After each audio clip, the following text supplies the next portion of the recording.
하겠습니다. 또한 이 찬송이 하나의 우리의 부활 메시지입니다.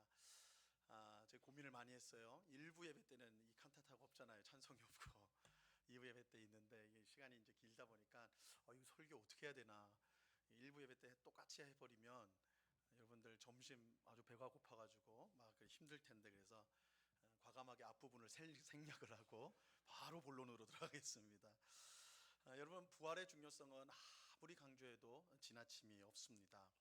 우리는 예수님의 부활을 믿고 그것을 기뻐하고 즐거워하고 항상 감사를 드려야 합니다. 또한 그것을 배우기를 힘써야 돼요. 우리가 부활에 대해서, 이 부활의 풍성한 내용에 대해서 우리는 배우기를 힘써야 합니다. 이 시간에는 예수님의 부활과 관련해서 우리가 지나치기 쉬운, 그러나 또한 꼭 알아야 될 중요한 내용들을 우리가 좀 생각을 해보고자 하는데요. 그것은 예수님께서 십자가에서 죽은 후에 사흘 만에 부활하셨다라는 것입니다. 오늘 설교 제목이 사흘 만에예요. 사흘 만에. 그래서 예수님이 십자가에 죽으시고 사흘 만에 부활하셨다. 우리가 예배를 시작하면서 신앙 고백을 하죠. 이 사도신경으로 신앙 고백을 합니다. 근데 사도신경 그 내용에 예수님의 고난에 대한 내용을 이렇게 우리가 고백을 하죠. 십자가에 못 박혀 죽으시고 장사한 지 사흘 만에 죽은 자 가운데서 다시 살아나시며, 이렇게 우리는 신앙을 고백합니다. 예수님이 십자가에서 죽으시고 사흘 만에 부활하셨습니다. 그런데 왜 사흘일까요? 왜 사흘일까요? 여러분도 한번 생각을 해보셨어요? 왜 예수님이 사흘 만에 부활하셨을까? 성경에서는 예수님의 부활은 하나님의 능력으로 되었다라고 분명하게 말씀을 해요. 그래서 아버지 하나님께서 아들 예수님을 죽은 자 가운데 일으키셨다. 그래서 이 부활은 하나님의 능력의 사건, 하나님의 능력으로 일어난 사건이거든요.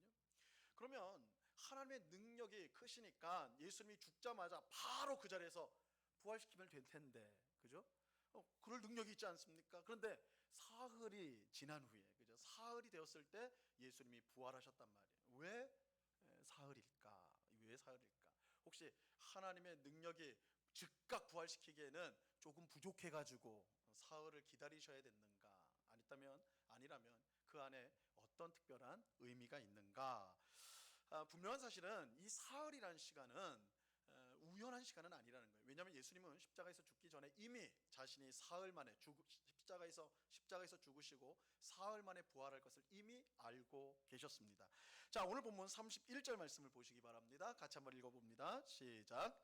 인자가 많은 고난을 받고 장로들과 대제사장들과 서기관들에게 버림받아 죽임을 당하고 사흘 만에 살아나야 할 것을 비로소 그들에게 가르치시되. 그러니까 이 말씀은 예수님이 십자가에서 죽으시고 사흘 만에 부활하시는 이 스케줄이라고 할까, 이 과정이 이미 정해져 있었던, 하나님의 뜻 가운데 정해져 있었던 것이다. 그래서 그냥 우연히 혹은 하나님의 능력이 부족해서 뭐 그런 것이 아니라 이미 계획된 시간이었다라고 말씀하고 있습니다. 성경에 따르면 예수님은 금요일 오후 약 3시쯤에 숨을 거두십니다. 십자가에서 죽으세요. 그리고 일요일 새벽에 부활하십니다. 일요일 새벽에 부활을 하세요.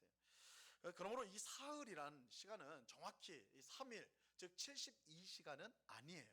시간적으로 보면 훨씬 짧습니다. 그러나 금요일, 토요일, 일요일 이렇게 이제 3일에 걸쳐 있기 때문에 성경은 사흘 만에 부활하셨다, 이렇게 말하고 있습니다. 자, 그렇다면 왜 예수님은 즉시 부활하거나 혹은 조금 더 시간을 기다려서 부활하지 않고 사흘 만에 부활하셨을까? 십자가 죽음에서 부활에 이르기까지 사흘이라는 시간, 이 시간은 과연 무엇을 뜻하는 것일까? 이 세 가지로 생각해 보도록 하겠습니다. 첫째, 사흘은 예수님이 진짜 죽었다는 사실을 알려주는 것입니다. 이 사흘이라는 시간은 예수님이 십자가에서 진짜 죽었다. 여러분, 예수님이 십자가에서 진짜 죽으셨어요. 진짜로 죽으셨어요. 이렇게 제가 말하면 그럼 가짜로 죽는 것이 있나? 예수님 십자가에서 죽은 것 너무나 당연한 거 아닙니까? 이렇게 생각하는 분 계실 겁니다. 그런데 예수님의 십자가 죽음을 믿지 않는 사람들이 있습니다. 이들은 두 가지 이유로, 서로 다른 이유로 각각 예수님의 죽음을 믿지 않습니다. 먼저는 예수님을 우리와 같은 사람이 아니라 오직 하나님의 아들, 그러니까 신으로서, 하나님으로서만 생각하는 사람들입니다. 그들은 예수님이 우리와 같은 사람이 되신 것을 믿지 않아요. 어떻게 하나님이, 거룩하신 하나님이 우리 같은 하찮은 육체를 가진, 더러운 죄를 짓는 이 육체를 가지고 있는 사람이 될 수 있단 말인가. 오늘날에도 우리가 우리 육체보단 영혼이 더 귀하다라고 생각하는 사람들이 있잖아요, 그죠? 고대 사회에서는 더 심했어요. 몸으로는 죄를 짓는 것이고 그 몸 안에 있는 그 영혼은 고결하고 거룩하다. 그래서 구원이 뭐냐? 이 더러운 육체를 벗어나서 영혼이 빠져나가는 것, 이걸 구원이라고 주장을 했단 말이에요. 당시에 그랬어요. 그러니까 예수님이, 하나님의 아들이 사람이 된다, 육체를 가진 사람이 된다, 있을 수 없다라는 거, 있을 수 없다. 하지만 우리가 성경을 보면 예수님은 분명 아기로 태어나셨고 자라셨고 먹고 마셨고 주무시고 다 똑같이 했단 말이에요. 그러면 이걸 어떻게 설명할 거냐? 그들은 이렇게 설명해요. 그것은 실제로 예수님이 사람이 되신 것이 아니라 사람인 것처럼 보였을 뿐이다. 사람인 것처럼 보였을 뿐이다. 이것을 조금 어려운 말로 가현설이라고 그래요. 가현설. 그렇게 보였을 뿐이다 라는 것이죠. 그래서 그들의 주장에 따르면 예수님은 십자가에서 죽은 게 아니에요. 하나님은 죽을 수가 없기 때문에 죽지 않은 거예요. 그럼 뭐냐? 죽은 것처럼 보였을 뿐이다. 근데 이렇게 되면 예수님의 죽음이 가짜면 예수님의 부활도 진짜일 수가 없는 거예요. 죽지 않았는데 어떻게 부활이 있어요?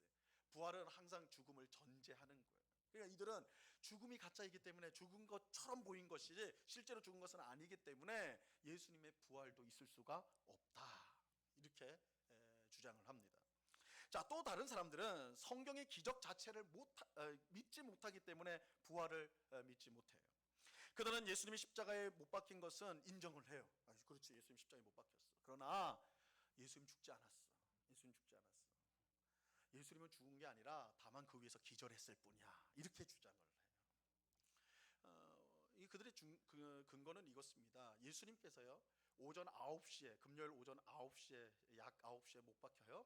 그 다음에 오후 3시에, 대략 3시에 돌아가셔요. 그러니까 6시간 정도, 그죠? 십자가에 있어서 돌아가시게 되는 것입니다. 이것은 사실은 굉장히 이례적으로 빠른 죽음이에요. 굉장히 이례적으로 빠른 죽음이에요. 여러분, 우리가 그냥 생각할 때는 예수님 매달린 이 십자가형이라는 게 너무 잔인하니까 보통 죄수들이 다 그렇게 빨리 죽는구나, 이렇게 생각하기가 쉬워요. 그러나 그렇지 않습니다. 십자가에 매달린 죄수는 며칠 동안 그 위에서 고통을 당하는 게 보통이었어요. 그래서 이 십자가형이 잔인한 형이에요. 곧바로 죽이지 않아요. 서서히 죽어가요. 인간이 느낄 수 있는 가장 극한의 고통을 며칠 동안 계속해서 느껴가면서 죽는 게 십자가형이에요. 근데 예수님 굉장히 이례적으로 빨리 죽으셨거든요. 그래서 이거 봐라, 죽은 거 아니다, 죽은 거 아니다. 예수님 죽은 거 아니고 기절했는데 죽은 걸로 착각하고, 그래서 이제 무덤에 넣은 거고, 무덤에 들어갔을 때 예수님이 딱 깼다라는 거예요. 싸늘한 바람에 깨셔가지고 이제 도망갔든지 어떻게 했든지. 다만 제자들이 그것을 부활 사건으로 꾸몄다, 이렇게 주장하는 사람들이 있어요. 하지만 십자가에서 죽은 예수님이 사흘 만에 부활하셨다는 것은요, 이것은 예수님이 실제로 죽었다는 사실을 보여주는 것입니다. 예수님은 십자가에서 죽으셨어요. 예수님 십자가에 죽으셨어요. 이때 로마 병사가 예수님의 옆구리에, 그 요한복음에 보면 예수님의 옆구리를 창으로 찌르죠. 창으로 찔러서 거기서 물과 피가 쏟아졌다라는 내용이 나와요. 이것은 십자가에서 처형당한 죄수가, 제가 지난주에도 말씀드렸지, 십자가는 아무 사람이나 처형하는 도구가 아닙니다. 극악한 중죄인이에요. 극악한 중죄인, 절대 살려둬서는 안 되는 중죄인을 십자가에 매달았습니다. 그러니까 십자가에 매달린 죄수가 겉으로 봐서 죽었다 생각을 해가지고 죽은 걸로 판단하지 않습니다. 로마 병사는, 그 사형을 주관하는 병사는 반드시 그가 실제로 죽었다는 것을 확인해야 되는 거예요. 그 과정이 창으로 옆구리를 찌른 거예요. 그래서 물과 피가 다 쏟아졌다라는 말이 나오는 거예요. 로마 병사는 예수님이 실제로 죽었다, 그 과정을 거친 거예요. 검증 과정을 거친 것입니다. 그리고 그 이어서 니고데모와 아리마대 요셉이, 발음이 안 돼. 좀 서둘다 보니까 아리마대 요셉이 장례를 치르죠. 그죠? 그 몸을 깨끗하게 씻고 이제 향품을 바르고 붕대로 감아가지고 당시에 이제 장례 절차, 우리식으로 하면 염을 거예요. 그 장례 절차도 그 예수님이 죽었다는 걸 분명히 보여주는 것이죠. 그리고 아리마대 요셉 자기 자신을 위해 만든 새 무덤에 예수님을 집어넣습니다. 그리고 사흘 동안 예수님의 시체가 무덤 안에 있는 거예요. 이 모든 사실은 예수님이 십자가에서 실제로 죽었다라는 사실을 확인해 주는 거예요. 분명하게 알려주는 것입니다. 예수님은 죽은 것처럼 보이거나 혹은 기절하신 것이 아니에요. 그는 실제로 십자가에서 죽었고 무덤에 눕혀져서 사흘을 계셔야 했던 것입니다.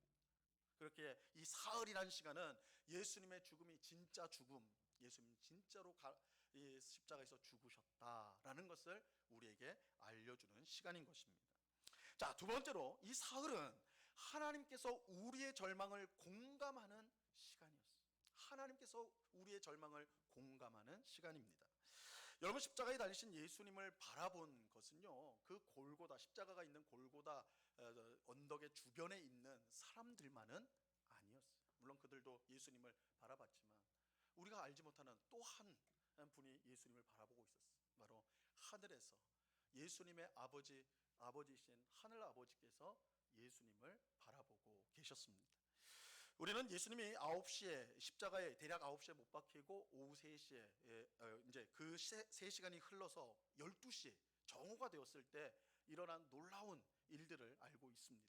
이 성경에 보면 이 낮 12시 예수님 십자가에 못 박히고 3시간이 흘러서 이 낮 12시에 온 세상, 어떻게 보면 낮 12시니까 가장 밝을 때 아니에요. 지금처럼 이 밖에 밝은 태양이 가장 가운데 떠서 가장 밝을 때인데 갑자기 온 세상이 깜깜해지는 일이 일어나게 되죠. 이 마태복음 27장 45절 말씀입니다. 같이 읽어봅니다. 시작.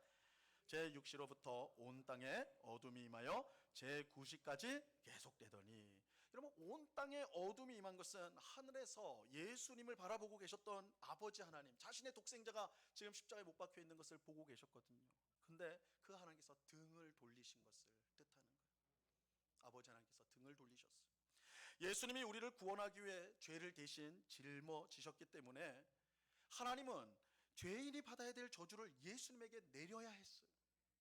예수님이 우리의 모든 죄를 다 짊어지고 십자가에 계셨기 때문에 아버지 하나님이시지만 그 죄 때문에 그에게, 예수님에게 저주를 내려야 했던 것입니다. 아버지 하나님은 자신의 가장 사랑하는 독생자 예수님에게 등을 돌려야 했어요. 그리고 그 짊어진 죄에 대해 심판을 하셔야 했습니다. 이것은 아버지 하나님에게는 너무나 고통스러운 일이었어요. 감히 말하자면, 이 표현이 정확할지 모르지만 감히 말하자면 하나님은 절망하셨어요. 그 시간에 하나님이 절망하셨어요. 하나님의 절망은 예수님의 부활이 있었던 사흘간 이어졌습니다. 하나님은 참으로 충분하게 절망하셨습니다. 여러분, 중요한 사실은 하나님은 이처럼 절망할 필요가 전혀 없는 분이라는 거예요. 하나님은 모든 것을 아세요. 그리고 하나님 모든 것을 하실 수 있는 분이에요. 그렇기 때문에 하나님께는 절망할 일이 없어요. 여러분, 우리가 언제 절망을 해요? 내가 바라고 소원하는 것이 안 될 때, 이루어지지 않을 때, 막혔을 때 절망하게 되는 거 아닙니까? 근데 하나님에게는 그런 일은 있을 수가 없어요. 하나님이 바라는 건 모든 것이 다 이루어져요. 그러니까 하나님은 원래 절망할 필요가 없는 분이에요. 하지만 하나님은 사흘 동안 절망에 빠져야 했습니다. 여기서 우리가 기억해야 될 사실은 하나님의 절망이 우리를 위한 것이라는 사실입니다. 하나님은 독생자 예수님을 십자가에서 잃으심으로 모든 것을 잃어버린 절망을 경험하셨습니다. 그것은 순간적인 절망이 아니라 사흘간 지속된 절망이었습니다. 이것은 하나님께서 우리가 이 땅에서 살면서 경험하는 모든 절망을 친히 아신다라는 것을 뜻하는 거예요. 십자가 고난을 받으신 예수님만 우리의 고난을 아시는 게 아니에요. 우리는 예수님의 십자가 고난, 지난 한 주간 고난 주간을 보내면서, 그렇지, 예수님이 나를 위해서 십자가에서 죽으셨지, 예수님은 하나님의 아들인데도 이렇게 고통당하셨지, 예수님은 내 고난을 아시지, 내가 이 땅을 살면서 내 육체의 연약함, 또한 일이 잘 안 되는 것, 관계의 어려움들, 예수님 고난 받으셨으니까 내 마음 아시겠지. 그런데 예수님만이 아니라 아버지 하나님도 아세요. 자신의 가장 사랑하는 독생자가 십자가에 매달려 있고 그 사랑하는 아들이 무덤에 들어가 있는 것을 그는 사흘 동안 지켜보며 절망 가운데 계셔야 했어요. 우리가 경험하고 우리가 느끼는 절망을 아버지 하나님도 친히 경험하는 시간이었던 것입니다. 여러분, 하나님께서 우리의 절망을 아세요. 하나님께서 함께 그것을 느끼셨어요. 우리의 막막함과 답답함과 두려움과 억울함을 하나님은 아세요. 하나님께서 우리가 절망 가운데 얼마나 막막하고 답답하고 두렵고 억울한지 아신단 말이에요. 그렇게 절망 가운데 있는 우리를 위로하실 수가 있는 거예요. 절망 가운데 있는 우리를 구원해 주실 수가 있는 것입니다. 우리는 하나님께서 사랑하는 독생자의 죽음이라는 절망 가운데 사흘을 보내셨다는 사실을 아셔야 돼요. 이 사흘은 아버지 하나님께는 절망을 경험하는 시간이었습니다. 그리고 우리의 절망을, 우리는 그 사실을 기억하면서 우리가 지금 경험하고 있는, 느끼고 있는 그 절망을 가지고 아버지 하나님께 나와야 하는 것입니다. 그럴 때 하나님은 절망 속에 있는 우리를 위로하여 주시고 우리를 구원해 주십니다. 이 사흘은 아버지 하나님께서 우리의 절망을 경험하신 시간이었다. 우리를 위해 그 고난, 절망을 공감하는 시간이었습니다. 셋째로, 사흘은 부활을 준비하는 완벽한 시간이었어요. 하나님은 예수님께서 죽은 후 사흘이 되도록 절망 가운데 계셔야 했습니다. 하지만 이 사흘은요, 한편으로는 절망의 시간이지만 다른 한편으로 보면 예수님의 부활을 준비하는 시간이기도 했어요. 절망의 시간이지만 하나님은 그 절망의 시간 가운데 예수님의 부활을 준비하고 계셨습니다. 여러분, 절망이 있을 때, 정말 인생의 쓴맛을 보고 고통스럽고 힘들 때 그 시간이 여러분들에게 어떻게 느껴지십니까? 여러분, 하나님이요, 사흘 동안 절망 가운데 계실 때, 예수님 부활하기 전까지 절망 가운데 계실 때 그 시간, 사흘의 그 시간을 길게 느끼셨을까요? 아니면 짧게 여겼을까요? 어땠을 것 같아요? 절망 가운데 있는 분들은 이거 쉽게 대답할 수 있죠, 그죠? 길죠. 길어요. 길어도 너무 길어요. 내가 언제쯤 회복될 수가 있는가? 이 절망의 시간이라는 것은 굉장히 상대적인 거예요. 길어요. 예수님에게도 그 사흘은 분명 짧은 시간이 아니었을 거예요. 너무 깊은 절망이기 때문에 긴 시간. 하지만 앞서 말씀드린 대로 예수님이 십자가에서 죽은 후 사흘은 부활을 준비하기 위한 시간이기도 했어요. 부활은 인류 역사상 최초로 죽음의 권세가 깨어지는 사건이고, 그렇기 때문에 이 부활보다 더 중요한 사건이 세상에 없어요. 부활보다 더 위대한 사건은 이 세상에 없습니다. 그런데 이 부활 사건, 이 위대한 부활 사건이 발생하기 위한 준비 시간이요, 고작 사흘이에요. 절망적일 때는, 절망 속에 있을 때는 이 사흘은 너무너무 어마어마한 긴 시간이지만, 부활의 관점에서 보면 이 사흘은, 그 위대한 사건이 준비되기 위한 이 사흘은 너무나 짧은 시간이었던 것이죠. 이것은 우리가 절망 가운데 있을 때 절대 잊지 말아야 될 중요한 내용입니다. 우리는 절망 가운데 있을 때 이 시간이 끝나지 않을 것 같은 두려운 생각이 들어요. 그래서 이 절망이 무서운 거예요. 내가 한 달 후에, 아픈 몸이 한 달 후에 나아요. 그럼 내가 좀 더 버텨보지, 이겨보지. 경제적인 어려움이 뭐 며칠 지나가면 된다, 해소된다. 그렇다면 그거 못 이길 사람 없을 거예요, 그죠? 우리가 절망이, 정말 우리에게 절망이 되는 이유는 그 끝을 모르기 때문에 그래. 이게 계속되면 어떡하지? 계속 나를 무너뜨리면 어떡하지? 그 두려움 속에 우리가 있는 거예요. 하지만 우리가 그때에 우리는 지금이 하나님께서 부활을 준비하는 사흘이라는 사실을 기억할 수 있어야 된다는 거예요. 부활을 준비하는 사흘은 정말 짧은 시간이에요. 하지만 부활을 준비하기 위한 완벽한 시간. 그러므로 우리는 절망 속에서 낙심할 것이 아니라 사흘이 지나 부활을 주실 하나님을 바라보아야 하는 것입니다. 역사상 예수님의 부활은 단 한 번만 있었던 유일무이한 구원 사건입니다. 하지만 부활은요, 죽음과 같은 절망을 겪고 있는 우리에게 계속해서 일어나는 구원 사건이기도 합니다. 우리가 절망에 빠진 시간은 사흘에 불과해요. 부활의 관점에서 보면. 부활이 만약에 없다면 이 사흘도 우리는 너무너무 고통스러울 거예요.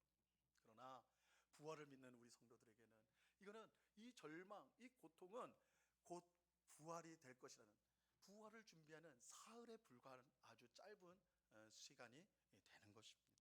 그러므로 우리는 하나님께 소망을 두어야 됩니다. 포기해서는 안 돼요. 안 된다고 단념해서도 안 됩니다. 우리는 부활을 준비하는 사흘 안에 들어와 있는 거예요. 내가 정말 지금 너무 고통스럽고 절망 가운데 있다고 생각되십니까? 그렇다면 내가 지금 부활을 준비하는 사흘 안에 들어가 있다는 걸 기억하셔야 돼요. 이제 곧 하나님께서 우리에게 부활을 주실 것입니다.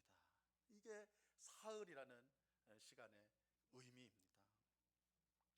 오늘 우리는 예수님께서 죽으시고 사흘 만에 하셨는데 그 사흘의 의미가 무엇인지를 살펴보았어요. 세 가지를 기억하시기 바랍니다. 첫 번째는 예수님이, 이 사흘의 의미는 예수님이 진짜로 죽었다. 두 번째는 아버지 하나님께서 우리가 느끼는 절망을 친히 겪으셨다, 공감하셨다. 그래서 우리를 구원하신다. 세 번째는 그 사흘은 부활을 준비하는 시간이었다. 우리 모든 절망에 빠진 우리 성도들이 바로 그 부활의 사흘 안에 들어와 있는 거예요. 우리가 그 부활을 분명히 믿는다면 하나님께서 우리를 부활시키고 구원하실 것을 믿으며 이 사흘, 우리가 들어가 있는 이 절망의 시간을 우리는 이길 수가 있게 될 것입니다. 이러한 사실을 꼭 믿음으로 부활의 은혜와 능력으로 어떤 형편과 상황 속에서도 절망하지 않고 믿음으로 굳건히 서서 살아가는 오늘 우리 모두가 될 수 있기를 바랍니다. 이 은혜가 오늘 예배하는 우리 모두에게 충만히 임하기를 우리 주님의 이름으로 간절히 축원합니다. 기도하겠습니다. 하나님 아버지, 예수님께서 십자가에 죽으시고 사흘 만에 부활하셨습니다. 예수님 실제로 십자가에서 죽으셨습니다. 그렇게 그 예수님의 부활은 진짜입니다. 예수님 십자가에서 죽으신 그 사흘은 아버지 하나님께서 절망을 경험하는 시간이었습니다. 아버지 하나님께서 우리의 절망을 아시고 그 절망으로부터 우리를 위로하시고 또한 구원하여 주십니다. 이 예수님이 죽으시고 부활하기까지의 사흘은 또한 부활을 준비하는 시간입니다. 주님, 우리가 아무리 어려운 상황 속에 절망 속에 있더라도 하나님은 그런 우리에게 부활을, 구원을 주실 것입니다. 우리는 부활을 준비하는 시간 속에 살아가고 있습니다. 이 믿음을 마음속에 꼭 새기고 하나님이 주신 우리의 인생, 그러나 고난과 절망이 있는 이 인생 가운데도 부활을 확신함으로 그 어려움들을 잘 이겨나가고 하나님께 영광 돌리는 모든 주의 백성 되게 하여 주시옵소서. 감사하며 예수 그리스도 이름으로 기도드리옵나이다.